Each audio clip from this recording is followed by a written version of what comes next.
Avec le temps, quand je commençais à travailler, ce que Robert Kiyosaki a appelé travailler pour apprendre, mais ne travaille pas pour l'argent. Donc j'ai compris beaucoup de choses avec la dame. En 2016, j'ai décidé de lancer moi aussi la même chose. Mais moi, pas multiservice. Moi, l'objectif, c'est de créer une entreprise, c'est de créer un empire. J'ai intitulé le multiservice Vision d'Afrique. Jusqu'à aujourd'hui, si vous partez sur ma page Facebook ou mon compte personnel, ou bien mon compte Instagram personnel, par Entreprendre Autrement, tu vas voir les publications de 2016 Vision d'Afrique. L'objectif, c'était de sillonner l'Afrique. Voilà, avec les maigres moyens. Je me rappelle très bien quand j'ai décidé de lancer Vision d'Afrique. Quand j'ai payé le loyer du magasin, parce que c'est un magasin que j'ai pris pour mettre photocopie impression, il me restait 25 000 francs CFA. 25 000 francs CFA qui me restait quand j'ai payé le loyer, ça fait 250 000. Quelqu'un qui n'a pas de vision, c'est quelqu'un qui prend le taxi, tu viens, tu arrêtes un taxi, tu entres dans la voiture et dis le taximan démarre.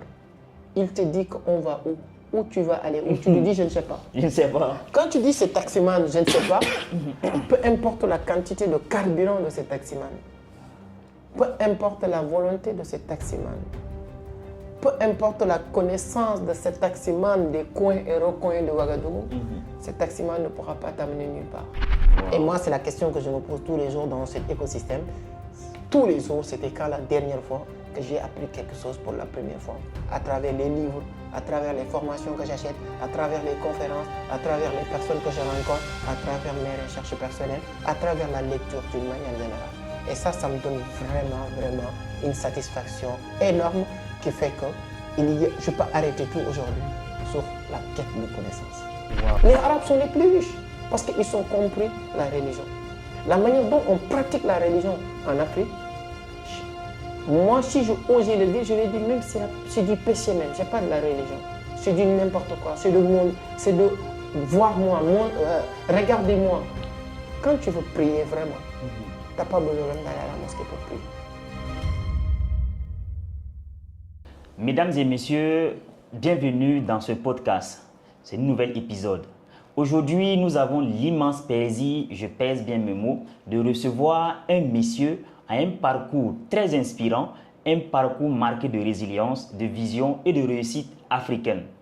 Ce monsieur, il a bien évidemment commencé en tant que marchand ambulant de Dakar et aujourd'hui, cette personne est devenue une figure incontournable dans le monde entrepreneurial africain. Donc, si vous voulez vraiment avoir beaucoup de choses avec cet élément, asseyez-vous très bien parce que c'est un monsieur venu directement de Dakar. Non seulement il est expert dans le domaine de la crypto-monnaie, il est également expert dans le domaine de codage et tout ça parce qu'il a créé des plateformes. Une plateforme d'ailleurs qu'on va en parler, très important. Et ce monsieur a créé ce qu'on appelle Vision d'Afrique. Certainement, vous avez déjà entendu parler de Vision d'Afrique. Et une vision qui vraiment forme, inspire beaucoup de jeunes et transforme beaucoup de vies et à travers le continent. Alors, monsieur Amadou Seck, soyez les bienvenus. Et c'est avec un plaisir qu'on vous reçoit dans ce podcast. Alors, rapidement, je vais aller rapidement parce que je vois que le temps est vraiment quelque chose de très précieux. C'est avec humilité que tu es avec nous dans ce podcast. Je vais te laisser dire un mot à ceux qui nous suivent. Merci beaucoup. Merci mon frère Omar. C'est un grand plaisir pour moi de venir aussi répondre à cette invitation, partager nos maigres connaissances. Donc, je te dis déjà toi, merci pour l'invitation. Merci à toute ta communauté qui nous suit un peu partout à travers le monde. Comme tu l'as dit, à rester scotché, connecté. Peut-être nous allons partager beaucoup de bonnes choses. Ok, super. Alors, les amis, vous me connaissez déjà. Mon nom, c'est Omar Nebié. Je suis entrepreneur numérique, conférencier international. Aujourd'hui, je fais des conférences un peu partout dans le monde. Et il faut dire que j'ai été également inspiré par mon très cher ami, notre dévancier, qui m'a beaucoup inspiré. Et aujourd'hui, c'est avec un plaisir que je l'ai avec moi. Donc, je vous assure que vous allez apprendre beaucoup de choses avec lui. Rapidement, Amadou Seck, et ton parcours est tellement fascinant. Ton parcours est tellement fascinant, ça m'a beaucoup inspiré. Je suis sûr que ça inspire aussi beaucoup de jeunes, certainement, qui nous suivent actuellement. Alors, de vendeur ambulant à CIO, de Vision d'Afrique, est-ce que tu peux me parler de ça, est-ce que tu peux me parler de ton parcours? Est-ce que tu peux expliquer l'acharnement qui a fait en sorte que tu quittes un niveau de marchand ambulant et aujourd'hui CEO avec tout ce que tu réalises à travers le monde? Qu'est-ce que tu peux vraiment nous dire? Merci encore une fois mon frère. Donc moi j'aime bien dire, quand je parle de mon parcours, je dis que la plupart des jeunes africains, nous avons tous plus ou moins les mêmes parcours similaires. Peut-être il y a deux choses qui sont un peu particulières pour moi. La première, c'est le fait que je n'ai pas allé à l'école. Deuxième chose, c'est, je n'ai jamais attendu que tout soit parfait pour démarrer. Moi, mon parcours, en 2006, je suis arrivé à Dakar. Avant de venir à Dakar, j'étais avec ma grand-mère dans un village de 500 km de Dakar. Donc dans ce village, il n'y avait pas d'école. Quand mes parents sont divorcés à bas âge, on m'a envoyé dans cette école. Ça, c'était vraiment les 98 et tout. Quand j'ai quitté ma grand-mère en 2006, je ne savais même pas lire, je ne savais pas parler français et tout. Voilà. Quand je suis arrivé à Dakar chez ma mère, rejoindre ma mère en 2006, donc je l'ai trouvé dans une situation que je suis obligé de devenir entrepreneur. Je n'ai pas devenu entrepreneur parce que je voulais devenir entrepreneur. Je suis devenu entrepreneur parce que la situation m'oblige de devenir entrepreneur. Parce que quand je suis arrivé en 2006, j'étais jeune, 15 ans comme ça, 16 ans. Mais ma mère était dans une pièce avec ma soeur. Moi, je viens de rajouter mon frère. Ma mère n'avait pas les moyens. Elle vendait des fruits tous les jours pour payer cette location, pour vivre et vivre ma soeur. Nous deux qui viennent de rajouter, elle doit maintenant augmenter ses efforts pour nous faire vivre. Donc là, sur ces circonstances, je commence à faire du business. Première chose que j'ai fait, ma mère qui vendait des fruits la nuit, ce qui reste sur les fruits le matin, il me le donne. Moi et mon petit frère, on fait le tour du quartier pour le vendre dans une assiette. Et Mais là, c'est une partie que je viens d'apprendre aujourd'hui à des gens. Tu as apporté des fruits que tu vendais au marché et tout ça. Oui, dans le quartier, oui, parce que ma mère, elle vendait des fruits le soir, de 17h à 20h, 21h. Quand elle descend, ce qui reste sur les fruits là, le matin, elle doit aller encore en ville pour acheter de nouveau pour le soir. Oui. Mais ce qui restait là, elle le met dans un plateau, dans une assiette. Moi, je le mets dans ma tête. Je fais le tour du quartier pour le vendre. Wow. C'est la première activité que j'ai fait à Dakar quand je suis arrivé. Je fais ça pendant quelques mois. Et ensuite, maintenant, ma mère, il y avait une voisine de ma mère qui travaillait au marché, qui m'a amené au marché pour me créer mon premier business, c'est de vendre des sachets plastiques. Quand tu es dans les marchés, les femmes qui viennent acheter des poissons, acheter des trucs, ils ont besoin des sachets qui coûtent 15 francs, 25 francs, 50 francs à l'époque. Donc, je faisais ce business-là. Et à chaque fois que les gens viennent, je vends. À la fin de la journée, j'ai un bénéfice de 1000 francs, 1500, 2000 max, souvent. Mais ce business, c'était entre 6h du matin et 14h. Quand je descends à 14h jusqu'à la fin de la journée, je ne fais rien. Les gens te disent, repose-toi, ouais, tu as travaillé de 6h à 14h. Moi, je ne voulais pas reposer parce que je me dis que je dois vraiment utiliser ce temps utilement. Qu'est-ce qui s'est passé? J'ai trouvé un moyen d'acheter des tablettes de jeux. Quand je descends à 14h, je vais préparer les jeux. Je pars dans le carrefour, là où ma mère vendait ses fruits. À côté, je mets un tablier, je mets un petit bocal, je mets les jeux, je vends une de 75. Avant 22h, 23h, je les coule. Donc, j'ai 1000 francs de bénéfice, 1500. Ce qui va se rajouter sur les 1000 francs, 1500 que j'avais le matin, ça fait 2000 de bénéfice, 3000. C'est mes premiers business. Jusqu'à un moment donné, j'ai toujours obsédé à gagner plus. Voilà, je me suis lancé sur la vente des CD. CD, c'est les CD que les gens mettent dans les voitures. Oui, pour jouer, tout ça. Exactement. DVD. Aujourd'hui, les DVD. Aujourd'hui, avec l'évolution de la technologie, les gens ne l'utilisent plus pratiquement grâce à les cartes mémoire, les clés USB et tout. Mais à l'époque, entre 2008 et 2009, là, les gens l'utilisaient beaucoup. Donc, je faisais ce business. Ça marchait très bien, mais c'était interdit. On appelait ça CD piratage. Okay. Donc, je me suis fait arrêter un jour. J'ai tout perdu, je dois recommencer à zéro.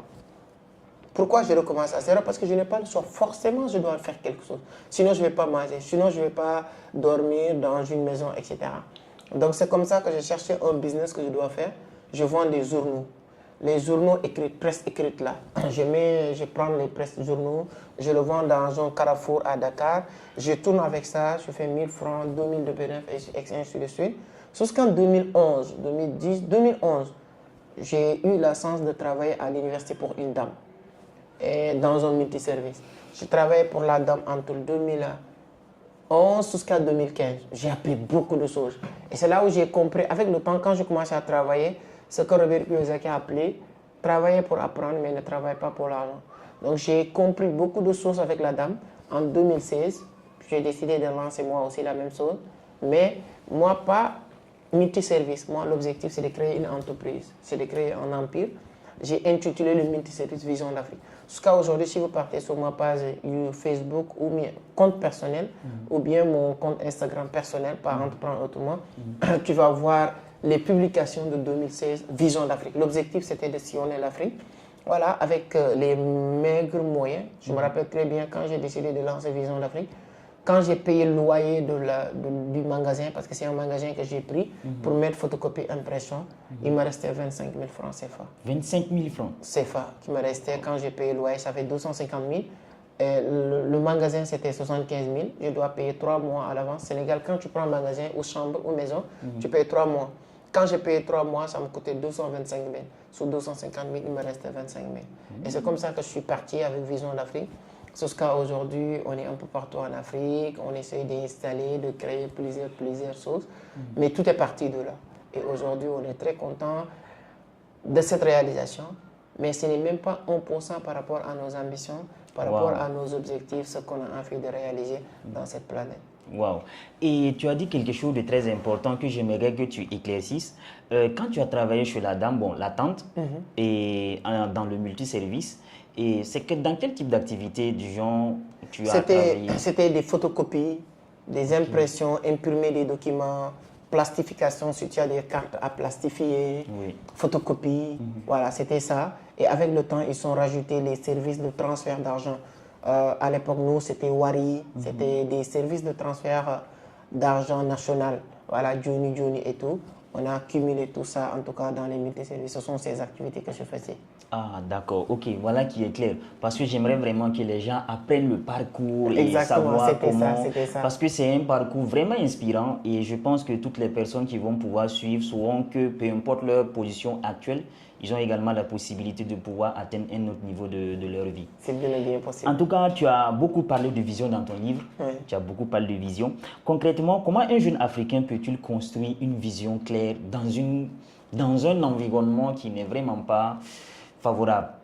Oui, souvent je dis que l'environnement, c'est vrai, ce n'est pas favorable comme on le souhaite, mais ça ne doit pas être une excuse.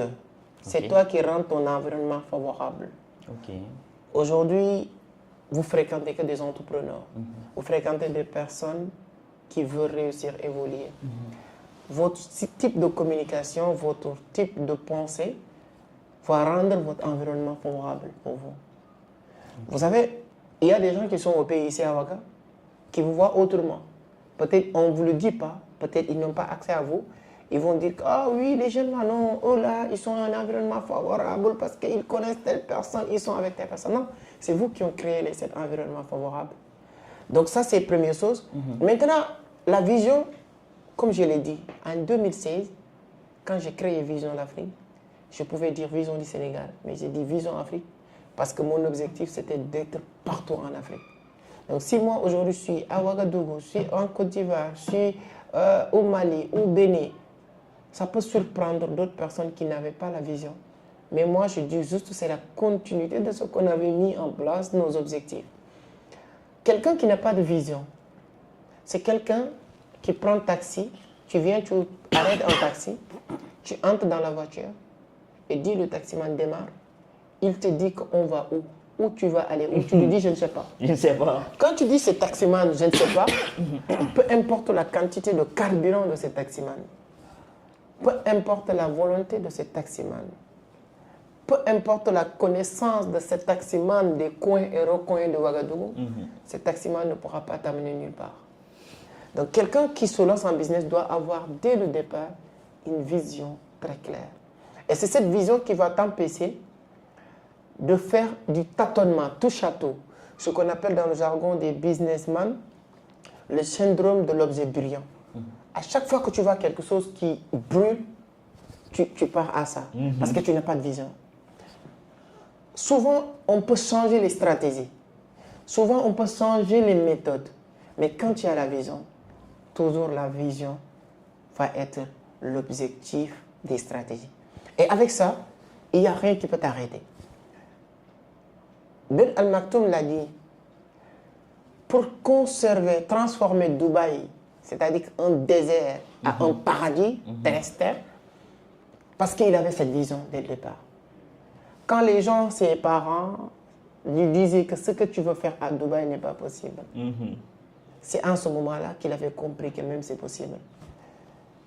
Et quand tu veux faire quelque chose que tout le monde est d'accord que c'est possible, ce n'est pas grande chose. Ok.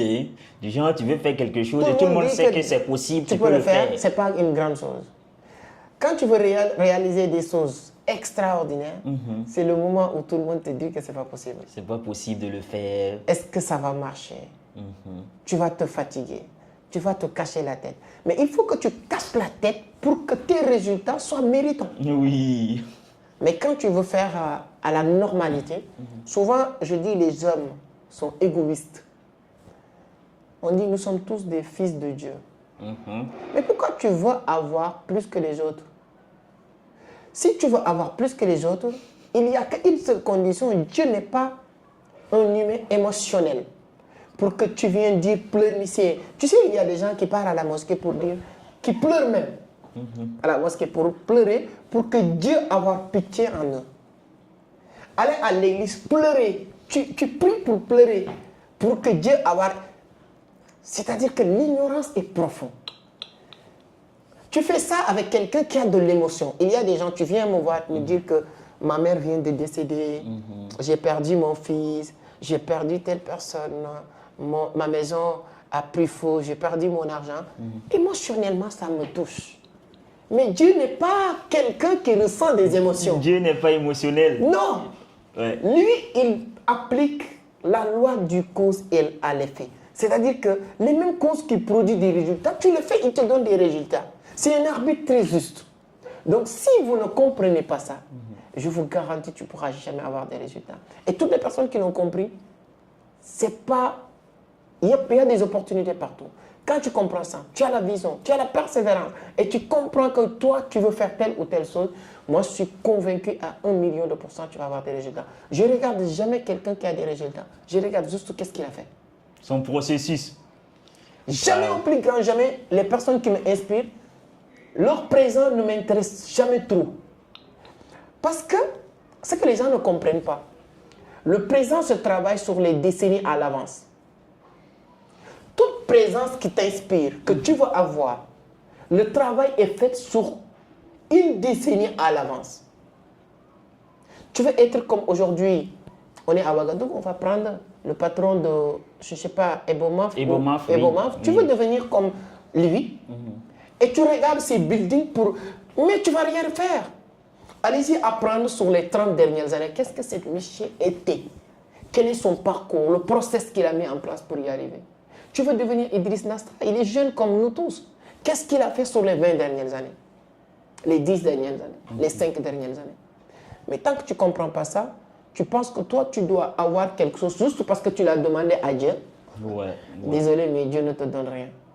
Ce qui voudrait dire que la jeunesse, par exemple, nous actuellement, nos promotionnaires et tout ça, tout ce qui nous suit partout dans le monde, et on a tendance vraiment, ce que tu as dit c'est très important, à penser que le fait de prier seulement, le fait d'avoir la foi en Dieu, le fait de peut-être faire des jours à l'église, à la mosquée, peut vraiment nous amener à atteindre un niveau élevé. Est-ce que ça uniquement, J'ai écrit dans mon troisième livre, Les causes de l'échec de la jeunesse africaine.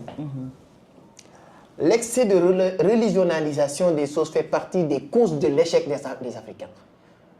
Ça peut choquer beaucoup de personnes. Et j'ai fait 14 ans dans les Dara coraniques, je n'ai pas allé à l'école, donc s'il y a une personne qui doit être obsédés de la religion, ça va être moi. Mais toutes les personnes qui sont obsédées de ça, parce qu'ils sont bêtes, ils sont ignorants, en pensant qu'ils connaissent tout. Selon Abraham Maslow, les 4 phases d'apprentissage. Première phase, c'est inconscient, incompétent. Tu ne sais pas que tu ne sais pas. Et tu penses que tu sais tout. C'est pourquoi il faut toujours chercher à connaître. Le prophète Mahomet avait dit à ses disciples, allez chercher la connaissance jusqu'en Chine. La Chine, à l'époque, ce n'était pas un pays qu'il faisait allusion, c'était une métaphore. Le métaphore, c'est-à-dire que pour te dire, peu importe la distance, Faut aller. faut aller chercher la connaissance. Sur la Bible, on nous dit, mon peuple périt par manque de connaissance. Ouais. Pas mon peuple périt par manque d'email, par manque de travail, par manque... Non. Et Napoléon Hill a venir tout régler. Dans son livre, la partie le plus importante, c'est le titre du livre. La partie le plus... J'adore tous les principes qu'il a partagés. Oui. Mais le titre du livre fait l'essence du livre. 20 ans de travail. Quand il a rencontré Andrew Carnegie, qu'il a dit, vous êtes journaliste, tu es jeune, cherchez à comprendre quel est le secret de la réussite. De 1917 à 1937, le mec a cherché, a rencontré Thomas Edison, tous les grands milliardaires, Rockefeller, tout ça à l'époque. Et il a fini son travail de 20 ans. Il a intitulé le travail avec une seule phrase. Réfléchis et devenir riche. Il n'y a pas autre chose. Si toi, tu penses que prier pour devenir... Il n'a pas rencontré quelqu'un qui l'a dit prier pour devenir riche. Ouais. Il n'est pas... Le prière, c'est un plus. Tu peux être plus musulman, tu peux être plus chrétien que les chrétiens qui passent toute leur journée dans les églises sans que toi, tu passes tes journées à l'église. Le vrai travail d'un chrétien, un bon chrétien, c'est faire du bien sur les autres. On le dit dans la Bible. Oui. Aime-toi, aime les autres comme tu aimes toi-même. Aime tes proches. C'est-à-dire qu'il n'y a pas quelque chose de plus concret. Ce n'est pas les prières. Si tu veux aller à la mosquée pour prier pour un malade, tu n'es pas en train de l'aider. Donne-lui de l'argent à aller se soigner à l'hôpital. S'il y a des gens qui n'arrivent pas à manger, tu ne peux pas prier pour qu'ils mangent. Donne-leur de l'argent pour qu'ils mangent. C'est ça la vraie prière que les chrétiens, les musulmans doivent comprendre. Et c'est ce que les juifs ont compris. Les juifs qui nous ont donné cette religion chrétienne, ils ont compris ça. Les juifs sont les plus riches dans la religion chrétienne. Oui, c'est Pourquoi nous, on pense qu'on va heureux les pauvres? Pour quelle raison? Les Arabes sont les plus riches. Partis à Dubaï, moi j'ai fait Dubaï, les Arabes sont les plus riches parce qu'ils ont compris la religion. La manière dont on pratique la religion en Afrique, moi si je osais le dire, je vais dire même c'est du péché même, c'est pas de la religion. C'est du n'importe quoi, c'est de voir moi, regardez-moi. Quand tu veux prier vraiment, tu n'as pas besoin d'aller à la mosquée pour prier. Le vraie prière, c'est la foi. Il y a des gens qui ne croyaient même pas à Jésus ni à Mohamed, mais qui priaient. Oui. On parlait de la méditation, on parlait de beaucoup de choses. Donc un jeune qui veut réussir, il doit avoir une vision, il doit réfléchir, il doit travailler. Ces trois-là, tu ne peux pas réussir sans ça. Mais tu peux réussir. Si tu connais ces trois, si tu as ces trois-là, tu peux réussir sans prière, tu peux réussir sans mosquée, tu peux réussir sans église. Mais tu ne peux pas réussir sans ça. Si tu passes tous tes jours à l'église, à la mosquée, sans travailler, sans vision, sans persévérance, sans réfléchir, tu ne vas jamais réussir. Wow. Mais si tu as ces trois-là, même si tu ne pars pas à l'église, tu peux réussir. Et au paradis qu'on dit là, si ça existe demain, toi qui réussis, tu vas rentrer en premier avant les autres parce que les biens que tu vas faire dans la société, Dieu paye. Qu'est-ce qu'on transmet à nos enfants? Ce n'est pas ce qu'on dit, mais ce qu'on fait. Dieu paye plus les actes que les paroles. Prier, c'est des paroles. Qu'est-ce que vous voulez? Passer le temps à prier. Mais Omar n'a jamais allé à l'église.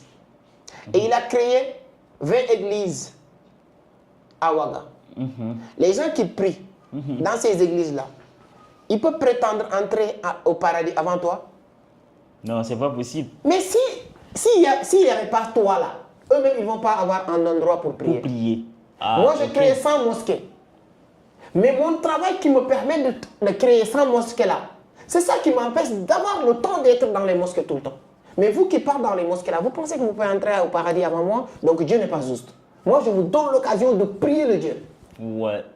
Tu sais, ce que tu dis, c'est très important, hein, Amadou. C'est parce que, et quand on prend un exemple, pour quelqu'un qui est embauché, Quelqu'un qui est embauché, ça veut dire que, bon, c'est un salarié.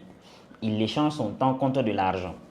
Et ça fait souvent bizarre de croire qu'on peut devenir riche que celui qui nous emploie. Parce qu'en réalité, tu vas perdre peut-être 8 heures de temps à travailler pour la personne et il a peut-être 100 personnes qui travaillent 8 heures de temps ou 1000 personnes qui travaillent 8 heures de temps pour lui. Donc, du coup, prétendre être riche plus que la personne, ça devient beaucoup plus compliqué. C'est égoïste même. C'est égoïste même. C'est égoïste. Donc, du coup, construire des mosquées ou des églises où les gens partent prier. Et puis, bon, celui qui part prier là-bas prétend avoir le paradis avant toi. C'est égoïste encore. Waouh, je vois. Dieu, je ne vais pas entrer dans les versets parce que moi j'ai fait beaucoup de temps dans les daras coraniques, j'apprends l'arabe. Okay. On nous dit quand le Omar ibn Khattab arrivé, Omar, je pense que c'est le 3e ou 2e calife du prophète. Quand le prophète est parti, si je ne me trompe pas, c'est Abou Bakr qui l'a remplacé. Après Abou Bakr, c'est Omar. Donc voilà, donc, je n'ai pas tout en tête, mais c'est cette chronologie. Quand Omar est arrivé, il y a des gens qui demandaient entre prière et travailler, qu'est-ce qui est plus important. Il dit, travailler d'abord avant de prier. Wow. Il répondait, cache les gens, tu peux travailler d'abord avant de prier. C'est le travail qui permet de prier tranquillement même.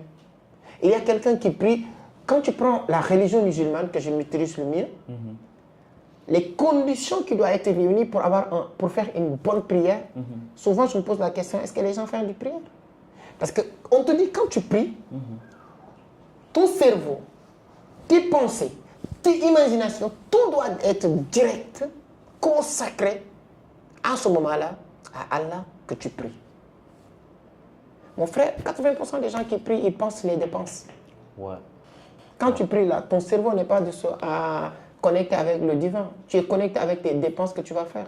Certains monde prient pour avoir des dépenses. Et il y a certaines personnes qui partent à la mosquée parce qu'ils pensent qu'en partant à la mosquée là, ils vont prier pour avoir des dépenses du jour. Et la psychologie humaine fait que ce que tu crois, c'est ça que tu vas avoir. Quand tu pars à la mosquée, 5 h du matin, tu pries. Dès que tu finis de prier, tu allais travailler. Tu dis que tu as prié pour avoir 10 000. Dès que tu as 10 000, tu penses que c'est la prière qui t'a donné 10 000. Et là, c'est la psychologie humaine. Parce que c'est ça que tu penses. Mais si tu avais prié, resté à la maison, tu ne vas pas avoir 10 000. Ça, mais tu as travaillé. Ce travail-là, même si tu ne partais pas à la mosquée ou à l'église, ce jour-là, tu te fais le même travail, tu auras encore 10 000. Okay. Donc, il y a un détachement hyper important que les Africains doivent faire avec la religion. C'est un sujet un peu sensible en Afrique, que moi, ça ne m'intéresse même pas trop, mais ça n'a rien à voir avec le succès et la réussite des gens et des autres. Rien à voir. Ça n'a rien à voir avec la vision et tout ça. Chez moi, au Sénégal, un musulman qui entre dans une église, c'est mal vu. Ok. Dans les vrais musulmans, il dit que si quelqu'un non musulman mort, tu ne dois pas prier pour lui. Et on dit, il y a beaucoup de contradictoires sur certaines interprétations. Il n'y a pas les religions. Parce que tu sais, un humain ne peut pas vivre sans spiritualité. Oui. Mais il peut vivre sans la religion. Oui. Ouais. Pour vous dire la différence. Aujourd'hui, moi, j'ai entré plusieurs fois dans les églises. C'est prier, non? Pourquoi vous me dites que moi, je dois... Mais pourquoi? On part jusqu'à... Il y a des vrais musulmans qui pensent que les chrétiens doivent aller en enfer. Les chrétiens pensent que les musulmans doivent aller en enfer. C'est-à-dire que ça dépasse vraiment la compréhension, la diabolisation et la manière qu'on a enseigné la religion en Afrique. Il n'y a pas quelque chose qui est plus méchant que ça. C'est pourquoi les Chinois, il y a un moment donné, leur première interdiction, c'est d'importer la religion dans leur pays. Parce qu'ils ne veulent pas qu'on passe par la religion pour faire de la manipulation, appauvrir les gens, empêcher les gens de travailler. Tu ne peux pas comprendre ça. Donc, les jeunes, ce qu'ils doivent comprendre, il n'y a qu'une seule chose qui paye, c'est le travail et l'intelligence. Et cette intelligence, tu dois la chercher partout. Ne te limite pas. Les musulmans condamnent, entre guillemets, les gens qui lisent la Bible. Sur le Coran lui-même, on te dit, pour croire le Coran, il faut croire tous les autres livres saints. Mais comment tu peux croire à des choses que tu ne connais pas?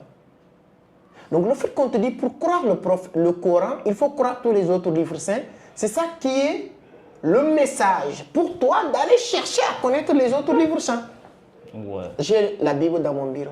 j'ai le Coran dans mon bureau. Je cherche d'autres livres saints pour apprendre la connaissance. On ne devient jamais plus bête en apprenant une chose. Ouais. On devient toujours plus intelligent, plus sage quand on apprend de nouvelles choses. Waouh, vraiment avec toi, on apprend beaucoup de choses et je vois vraiment que tu es vraiment bourreau de connaissances, tu t'es vraiment donné à la connaissance. Mais là, actuellement, je vais plonger dans ton domaine parce que c'est important. Alors, toi qui t'es lancé dans le monde entrepreneurial, aujourd'hui, tu es un expert dans la crypto-monnaie. Je peux dire que en ce qui concerne le Web 3, bon, tu es déjà dedans. Dans le Web 3, on est Web 1, Web 2, Web 3. Alors, pourquoi ce domaine? Pourquoi la crypto-monnaie? Pourquoi le Web 3? Et comment, d'ailleurs, comment un jeune Africain peut vraiment tirer parti de ça? Alors, jeune Africain, pour ça, une seule chose à dire, le meilleur entrepreneur de tous les temps, ça va être l'entrepreneur qui a la plus de capacité d'adaptation. Ok. Le monde bouge par siècle, par décennie, et ainsi de suite.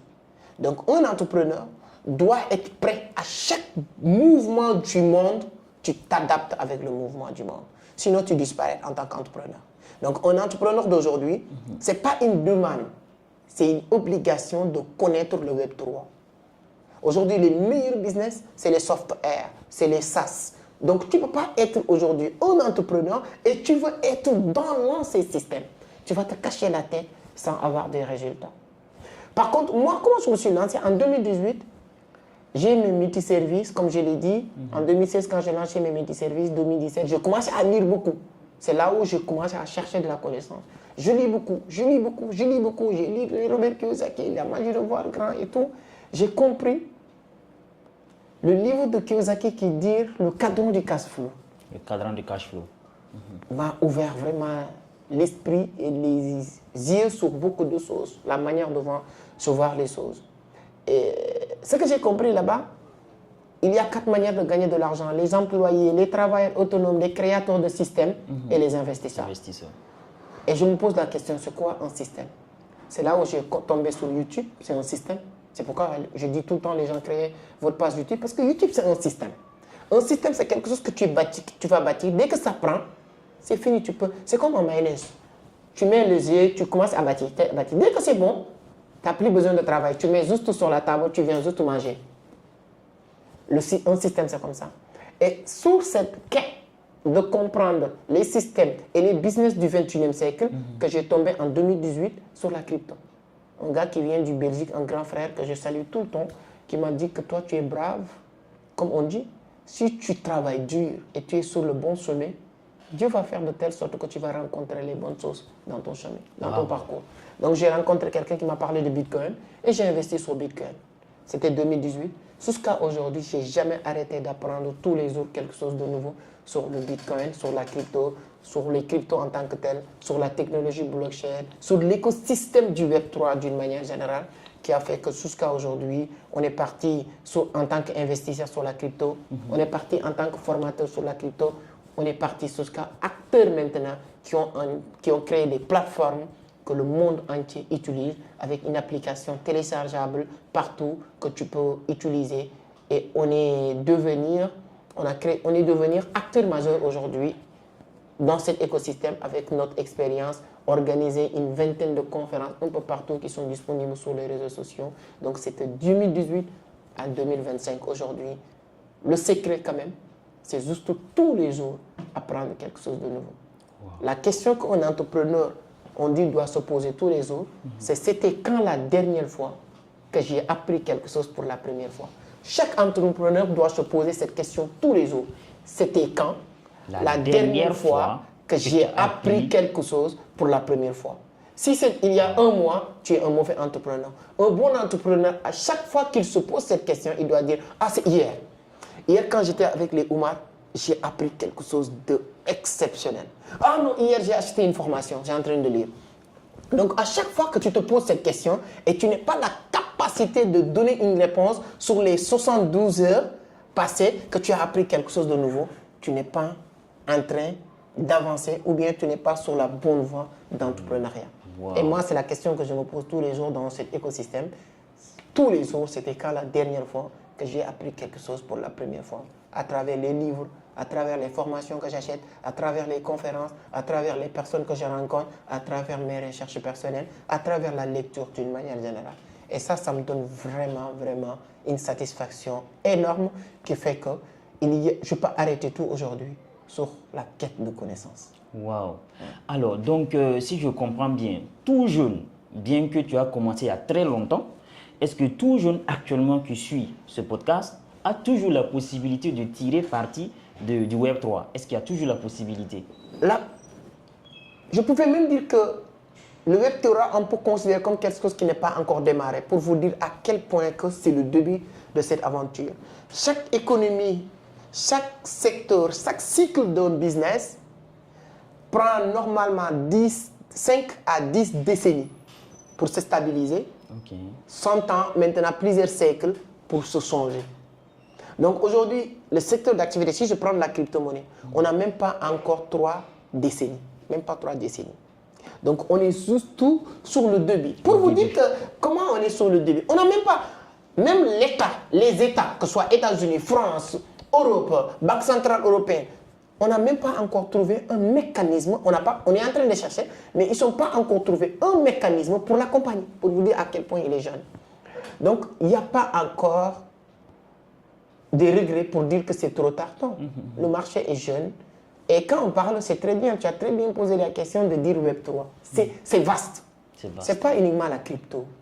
Tous les business, même quelqu'un qui vend des fleurs comme ça, doit te poser la question, est-ce que je me suis aligné avec le Web3 ou pas? Est-ce que tu as une page Facebook?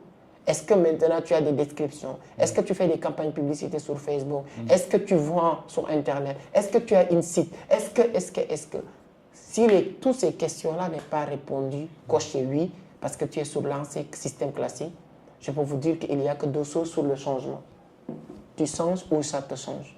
Tu changes ou ça te change. Oui, mais il n'y a pas d'autre option. Actuellement, il y a beaucoup d'autres jeunes. Il y a beaucoup d'autres jeunes qui sont dans certaines activités et tout ça, et qui actuellement, ça marche toujours, voilà, ça marche bien.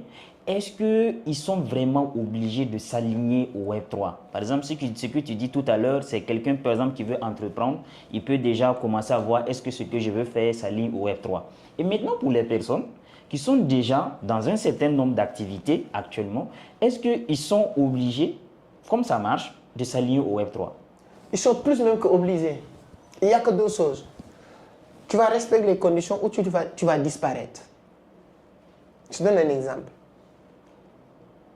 J'avais un grand frère qui vendait des tissus dans un grand marché au Sénégal qu'on appelle marché HLM. Ok. Quand j'ai lancé senmarché.com, Senmarché, avant Vision Crypto, j'ai une plateforme de e-commerce qui s'appelle senmarché.com. Il y a beaucoup d'utilisateurs. Je suis parti voir le grand frère parce qu'on vient de démarrer. Grand frère, le monde est en train de basculer sur cet environnement. Ton business marche très bien ici au marché, tout le monde te connaît. Mais dans peu de temps, les gens vont toujours acheter en ligne. Donc nous, on vous propose en partenariat, tu vends tes produits sur notre plateforme e-commerce senmarché.com. Ça, je pense que c'est 2020, 2019, quelque chose comme ça. Il nous dit non, ça ne l'intéresse pas. Lui-même, le WhatsApp ne l'intéresse pas. WhatsApp?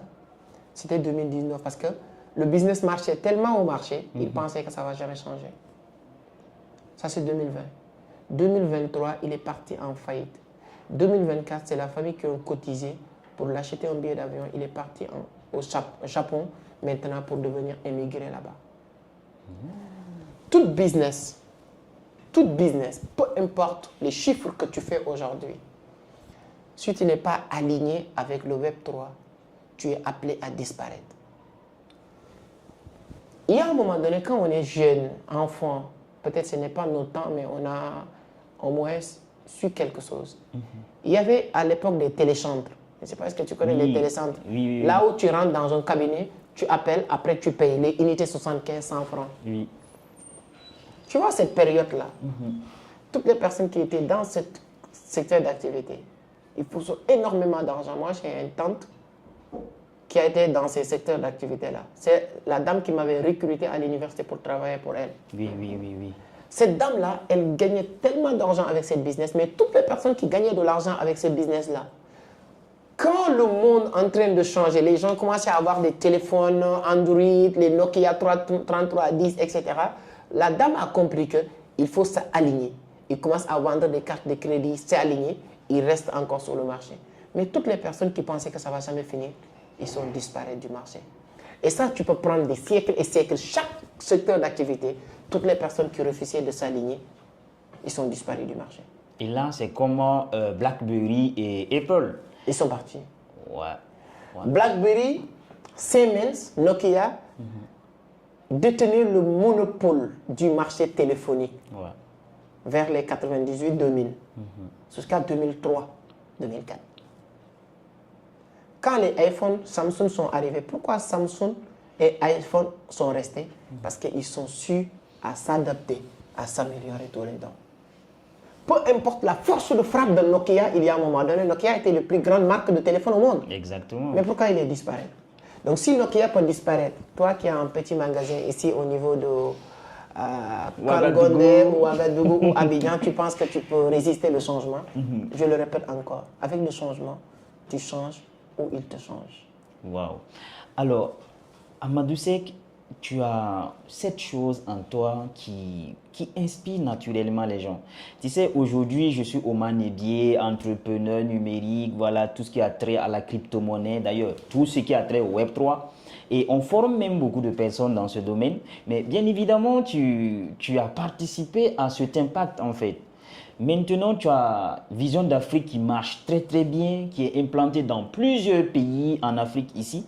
Et la vision, c'est tout simplement de pouvoir former, également amener d'autres jeunes à se reconnaître, à se retrouver et pouvoir avoir la compétence nécessaire pour réussir. Alors, durant tout ce parcours, la question que j'ai à te poser, qui va être également très bien pour ceux qui nous suivent, tu as déjà de l'impact, ça c'est déjà net. Mais est-ce que tu peux me parler d'un impact considérable, concrètement, d'un jeune homme, voilà, qui a pris Vision d'Afrique, voilà, que tu as pris, tu vois l'impact en lui. Est-ce que tu peux me parler? Tu as déjà eu ce jeune comme ça qui... Exactement. Il y a un livre qui s'appelle de mon ami Valère Béliage, qui s'appelle « Les pauvres sont égoïstes ». Ok. L'égoïste commence le moment où tu penses à toi seul quand tu es dans un business. L'impact que j'ai aujourd'hui à Dakar, tu mets les pieds aujourd'hui, je peux t'amener sur 3 ou 4 grandes entreprises. Chaque entreprise, il y a une dizaine de personnes qui travaillent et tous ces créateurs sont passés par Vision d'Afrique. Je peux citer ici Youssouf Diaby, que peut-être si vous tapez sur Internet, vous allez le voir. Je pense que son nom sur les réseaux, c'est Leader Diaby. Quand il est venu chez moi, il était venu pour se former. Son travail, c'était d'acheter sur Jumia. Jumia, c'est une plateforme de e-commerce au Sénégal. Oui. Il achète leurs produits, il rentre dans les maisons pour leur vendre. Quand je l'ai eu, je lui ai dit que ça ne marche pas. Et le monde est en train de le dépasser. Le meilleur, c'est de se préparer pour le monde qui va exister dans 5 ans. Il est avec moi, il travaille avec moi, il a rejoint mon équipe. 3 ans, 4 ans plus tard, il crée une grande entreprise. Il n'y a même pas 3 mois, il y a des jeunes qui étaient avec moi à moins de 2 ans. Mati, Cheikh Tchoun, Elas Faye. C'est 3 personnes qui ont créé des entreprises. Hormis tout ça, ça peut être loin. Je vois Temoukou qui a quitté Côte d'Ivoire pour venir participer à ma conférence ici à Ouagadougou. Quand je l'ai rencontré, qu'est-ce qu'il m'avait dit? C'est que mon seul objectif, c'est de gagner quelque chose qui me permet de vivre avec ma famille. Aujourd'hui, il n'est plus dans l'optique de gagner, de vivre, mais c'est d'impacter, aider le monde entier. Ouais. Ici à Ouagadougou, j'ai rencontré Zongo en 2021. Je me rappelle très bien ce qu'il m'avait dit. Tout son objectif, c'est de savoir est-ce que c'est possible de gagner de l'argent sur Internet. Je suis venu cette année, tous mes courses, on l'a fait avec sa voiture. Ouais. Je peux donner des dizaines et des dizaines d'exemples comme ça. Et hormis ça, je peux prendre l'exemple de ma maman. Moi, j'ai rejoint ma maman dans une pièce. En 2023, j'ai construit une maison, clé en main, je lui donne, maman, c'est pour toi. En 2021, j'ai dit à ma maman d'arrêter de travailler. La dame qui travaillait tous les jours, vendre des gargotes, vendre des fruits pour vivre. En 2021, j'ai dit à cette dame d'arrêter de travailler. Là où je vous parle, je ne sais pas quel moment que les gens vont regarder cette vidéo dans votre plateforme. Maman, elle est à la Mecque. Parce que c'est ça qu'elle aime. Ouais.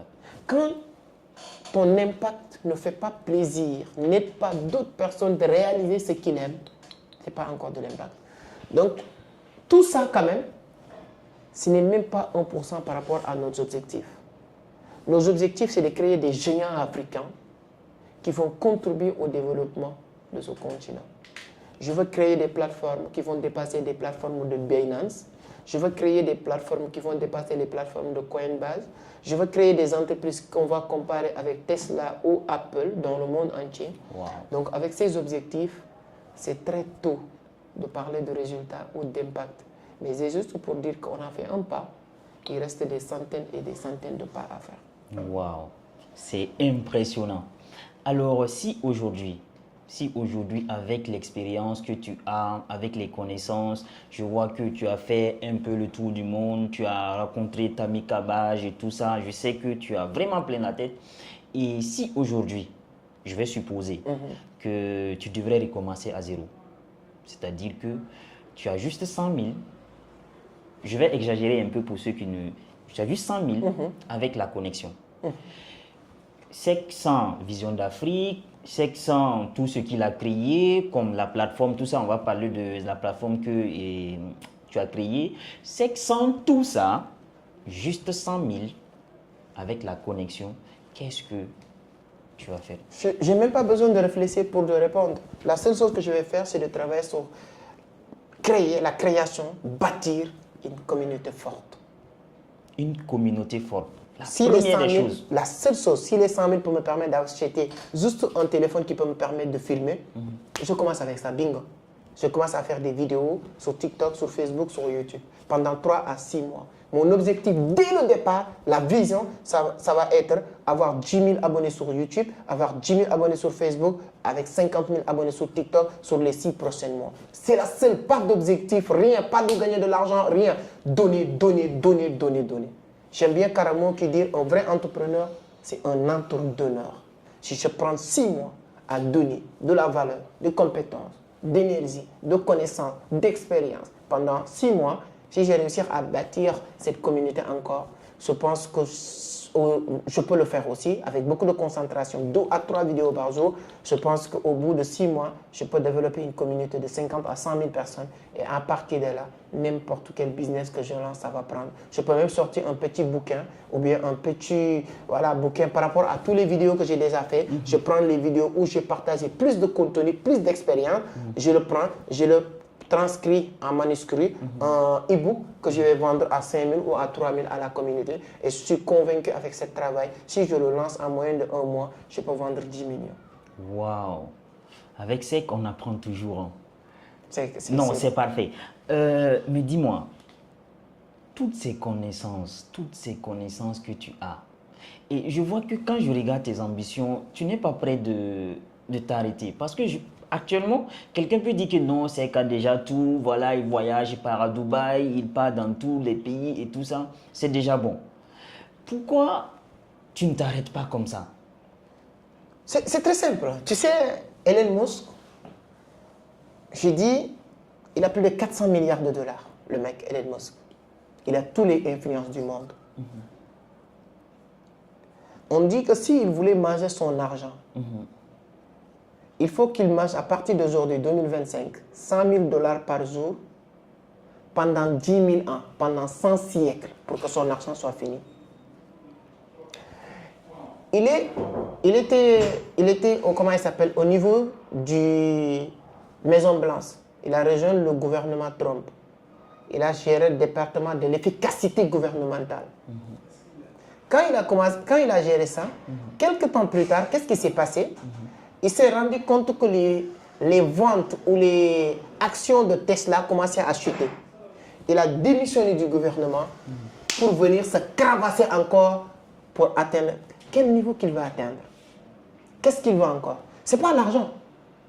mais c'est qu'on veut quelque chose de concret en tant qu'entrepreneur. C'est toujours apporter de la valeur. C'est toujours apporter plus. C'est toujours apporter pour l'humanité. L'objectif aujourd'hui, ce n'est pas de faire de l'argent. Comme j'ai dit tout à l'heure, les pauvres sont égoïstes. Ils pensent à eux-mêmes. Moi, mon objectif, c'est d'avoir la possibilité, de la même manière que les gens commencent à connaître Vision d'Afrique, on connaît de la même manière une université. Moi, mon objectif, c'est de créer des universités renommées partout en Afrique où je peux apporter mes grains de sel sur le système éducatif que nous allons donner gratuitement. Wow. Mais ça, ce n'est pas facile. Donc, on ne pourra jamais s'arrêter. Et pire encore, quand tu t'arrêtes, tu vas mourir. Tant que tu n'arrêtes pas, Dieu va te laisser continuer à bosser.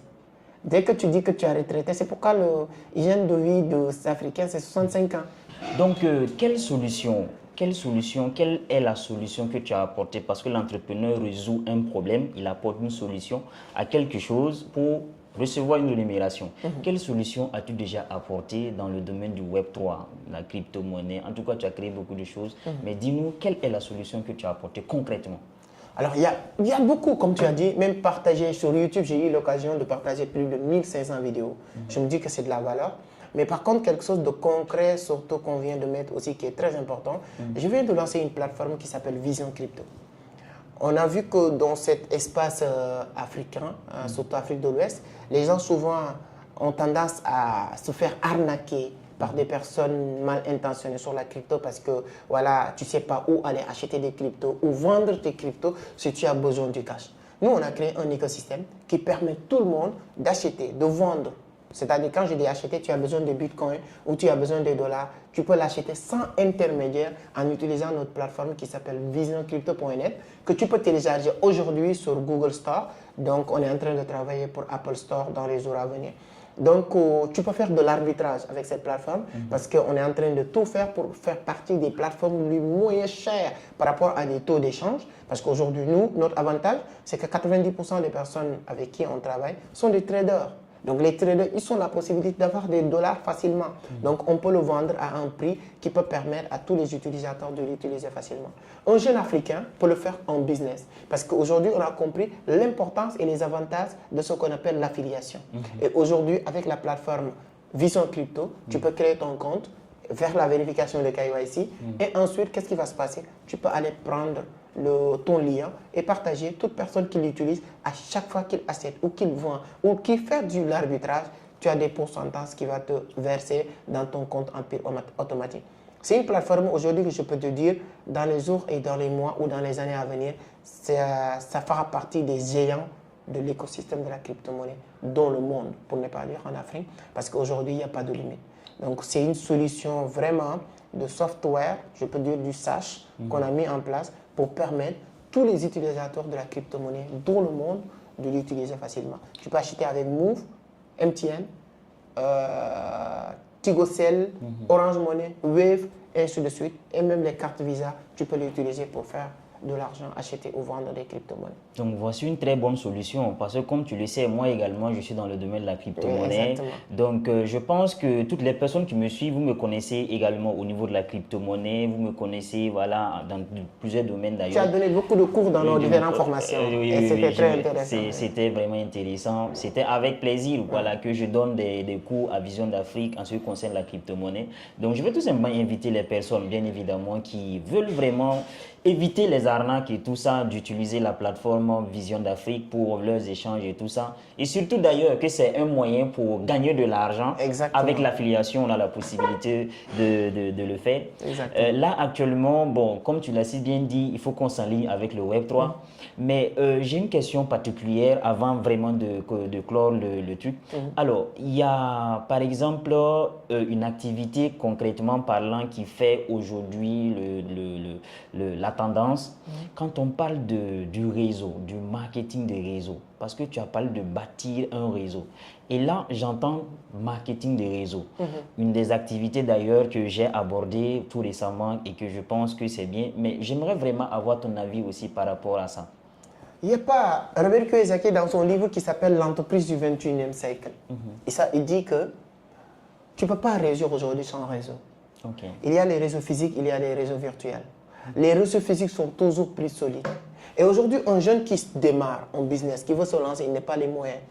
Le marketing des réseaux est le business le plus adéquat à lui. Pourquoi? Parce que quand tu te lances sur le marketing des réseaux, automatiquement, l'apprentissage est mis en avant sur tous les systèmes de marketing des réseaux. Si tu pars dans un écosystème de marketing des réseaux et il n'y a pas la formation perpétuelle, continue tous les jours, ce n'est pas un bon marketing des réseaux. Et 90% des marketing des réseaux que je connais est basé sur la formation. Et deuxième avantage que tu as, on a besoin d'un environnement. Comme je l'ai dit au début, les gens peuvent vous voir en pensant que vous avez un environnement propice. Cet environnement propice, on le crée. Et avec les marketing des réseaux, tu as cet environnement. Toutes les personnes qui sont dans l'écosystème font le maximum pour tout le monde réussir. Parce que la réussite de ce qu'on appelle, entre guillemets, leader, dépend des autres. Donc, tout le monde doit se travailler. Donc, ce travail collectif, cette énergie positive que nous allons partager ensemble peut permettre tout le monde de réussir. Et dernière chose, quand vous êtes dans le marketing des réseaux, ce qu'on appelle vrai marketing des réseaux, est accompagné par des produits à commercialiser. Ça peut être surtout des produits de santé.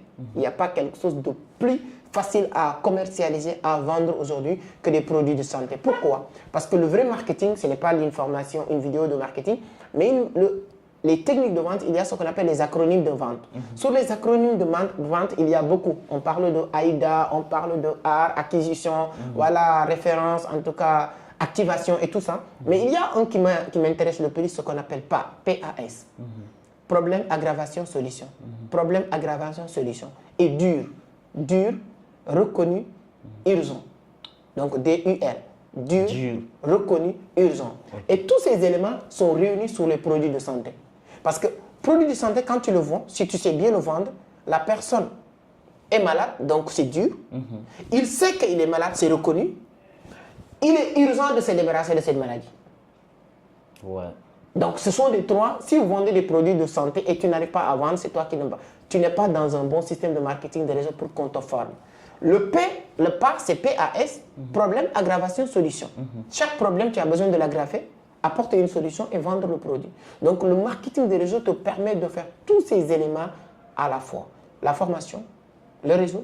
Et pour avoir un bon réseau, il faut le créer, acheter ou l'intégrer.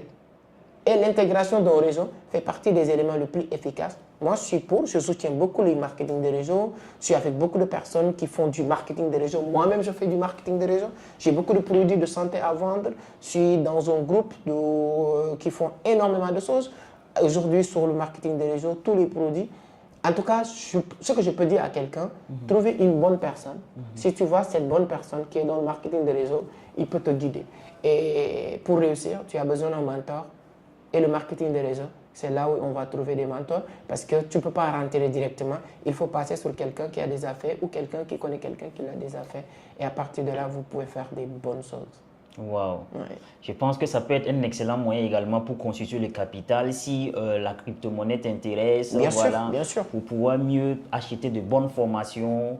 Voilà, comme par exemple la formation, ton programme de formation dans la crypto-monnaie. J'ai tellement adoré ce programme de formation. Exactement. Avec les accompagnements qui d'ailleurs j'ai intervenu dedans et je vois que c'est parfait vraiment d'accompagner quelqu'un qui n'a rien compris de la crypto-monnaie et de pouvoir vraiment atteindre un autre niveau.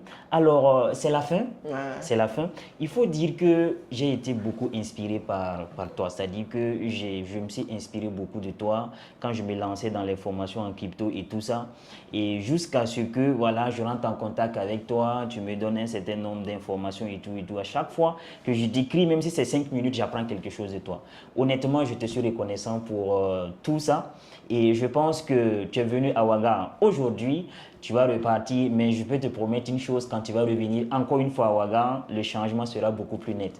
Tout ça grâce à ton inspiration. Alors, je vais finir à te demander une question. Quelles sont les choses, ou disons les conseils, que tu peux donner à un jeune qui nous suit? Quels sont les conseils, quels conseils tu peux donner voilà, aux jeunes qui nous suivent, qui est ambitieux, qui veut vraiment entreprendre, qui veut peut-être se lancer dans la crypto? En tout cas, le jeune homme, il est ambitieux. Il veut réussir. C'est très simple. Je dis souvent, ce qu'on cherche, il faut le devenir d'abord. Okay. Tu es jeune, tu as besoin de la valeur, apporte de la valeur. Votre personnel branding, votre niveau de connaissance, votre entourage. C'est-à-dire que tu dois être une personne de valeur pour qu'on te donne quelque chose qui a de la valeur. C'est-à-dire que tu ne peux pas, c'est une balance. Si toi, tu n'as pas de valeur, si on te donne quelque chose de la valeur, ça va tomber. Il faut que toi, tu aies de la valeur qui peut tenir quelque chose qui a de la valeur. Souvent, le problème de beaucoup de personnes, ils n'ont pas de la valeur, ils ne travaillent pas sur eux pour avoir de la valeur et ils veulent qu'on leur donne quelque chose de la valeur. Dès que tu as ça, ça va tomber, tu ne peux pas le gérer. Donc, avoir de la valeur commence par chercher à avoir beaucoup de connaissances. Jamais se souffrir de ce que tu connais. Dis-toi comme Socrate, tout ce que je sais, c'est que je ne sais rien. Je continue à apprendre. Discipliné. Avoir un bon entourage. Savoir qui tu fréquentes. Tu ne peux pas vouloir devenir un bon entrepreneur et tout le temps tu es avec les joueurs de l'ONAB. Tu ne peux pas devenir un bon entrepreneur et tout le temps tu es avec les gens qui passent tout leur temps à parler de la politique ou de la musique ou du football ou des choses inutiles. Créez votre cercle, apportez de la valeur. Et quand tu apprends comme ça maintenant, le secret c'est de l'action. Action. Un cancre qui passe tout son temps à passer à l'action a plus de sens qu'un génie qui ne passe jamais à l'action. J'aime bien dire que Albert Einstein ou bien surtout Thomas Edison n'est pas un génie. C'est juste qu'il a passé à l'action sans abandonner, en répétition, jusqu'à ça marche. Et toi qui nous regardes, si tu passes à l'action, en répétition, si vous n'abandonnez pas, c'est jusqu'à ça marche. Et ça va marcher. Wow. En tout cas, ça confirme, vous le savez déjà, vous le connaissez avec le slogan, on remplit la tête et on laisse la tête remplir les poches. Donc si tu es un jeune ambitieux et que tu désires vraiment réussir dans la vie, les conseils qu'il vient te partager, je suis sûr que tu n'auras pas ça à l'école, au master, au doctorat, non. Tu appliques et tu verras également comment ta vie pourra changer. On remplit la tête et on laisse la tête remplir les poches. En tout cas, ça a été un réel plaisir pour moi de faire un podcast avec le grand Amadou Seck qui vraiment, je suis sûr que en Afrique, il n'est plus caché en fait. Voilà, même hors de l'Afrique, on le suit un peu partout. Vraiment, merci beaucoup. Non, c'est un plaisir. Voilà, ton temps vraiment a été chargé aujourd'hui, mais quand même, tu as trouvé le temps pour venir, voilà, faire le podcast avec moi. Je suis très reconnaissant et je pense que toute la communauté est très reconnaissante pour ton humilité, le niveau que tu as atteint et tout ça, et revenir encore. Vraiment, merci beaucoup pour tout ça. Et je pense que l'Afrique va triompher. Donc, toi qui me dis, tu me suis, tu connais mon slogan, toi, ta réussite est une victoire pour l'Afrique. Merci, grand frère Amadou Seck. Merci, c'est un plaisir. C'est un grand plaisir, mon frère. Merci bien. Merci beaucoup.